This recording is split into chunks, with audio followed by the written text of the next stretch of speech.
Assalamualaikum warahmatullahi wabarakatuh. Di sini saya Iqbal akan menjelaskan tentang feminisme dalam kritik sastra. Pertama-tama selamat datang di video ini yang kita akan membahas kritik sastra feminisme. Kenapa sih? Karena topik ini sangat penting dalam memahami bagaimana pengalaman perempuan tercermin dalam karya sastra. Yuk kita bahas. Yang pertama-tama kita akan membahas poin sejarah feminisme. Pertama, mari kita bahas sejarah feminisme yang terbagi dalam berbagai gelombang. Gelombang pertama terjadi pada awal abad ke-20, di mana fokusnya adalah memperjuangkan hak pilih perempuan. Kemudian gelombang kedua di tahun 1960-an hingga 1980-an berfokus kepada kesetaraan di tempat kerja dan hak reproduksi.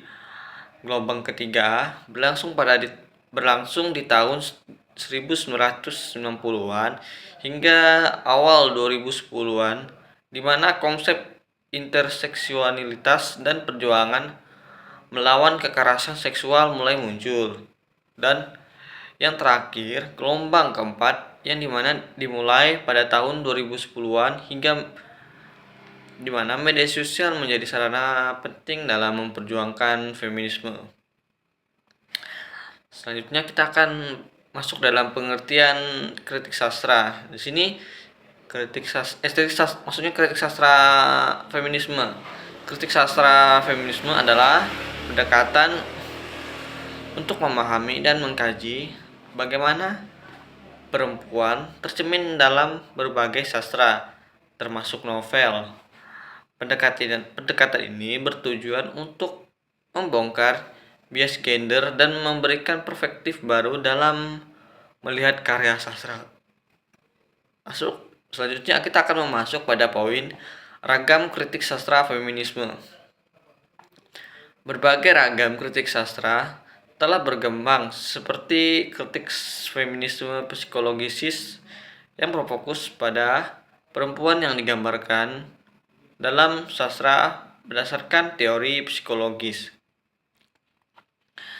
Ada juga kritik sastra feminis maksi yang menyoroti berbagai kerja berbasis gender, di mana perempuan seringkali ditempatkan dalam ranah domestik, sementara laki-laki berada di ranah publik. Selain itu, kritik sastra feminisme hitam dan lesbi memperlihatkan bagaimana perempuan kulit hitam dan kaum lesbi seringkali menjadi korban pembulian atau penindasan. Selanjutnya kita akan masuk ke poin-poin tokoh-tokoh feminisme. Nah, di sini ada beberapa tokoh besar feminisme yang diantara lainnya adalah Simone de Beauvoir yang bukunya The Second Sex yang membahas bagaimana perempuan seringkali dipandang sebagai yang lain.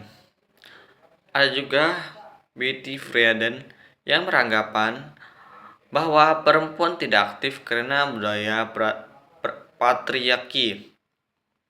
Selain itu, Germinia Ger memperkirakan akan terjadi benturan antara paham feminisme dan emansipasi perempuan.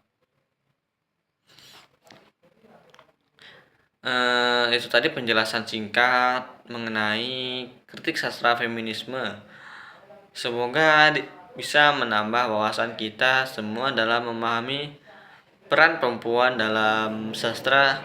Terima kasih atas pengertiannya. Saya M. Iqbal dengan akhiran NIM 1.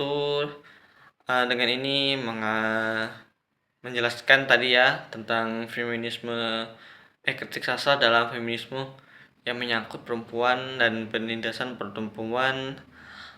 Itu tadi dia penjelasannya. Itu aja sih sebetulnya sih. Sekian dan terima kasih.